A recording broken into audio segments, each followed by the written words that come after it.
అందుకని దొండకాయ తింటే మందబుద్ధి కాదు, మంచి బుద్ధి వస్తుంది.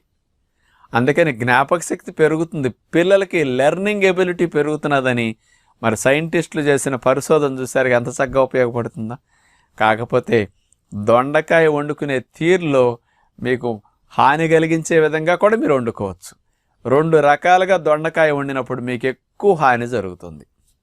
ప్రధానంగా మొట్టమొదటిది, దొండకాయ ముక్కలు కూడానండి చక్క చీలికల వలె కట్ చేసేసి రింగులుగా దీన్ని నూనెలో వేసి దేవుతుంటారండి. డైరెక్ట్గా వేసేస్తారు, ఏదో బజ్జీ బోండా పునుకేసినట్టు నూనెలో వేసి డీప్ ఫ్రై చేస్తారు. అది డ్యామేజ్ చేస్తుంది బ్రెయిన్ని.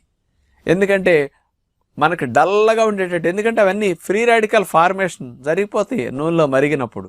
అందుకని దొండకాయ వేపుడు అట్లా చేయకండి. బయట నాన్ స్టిక్ పాత్రలో దొండకాయ అంటుకోకుండా, మేము ఆశ్రమంలో 500-600 మందికి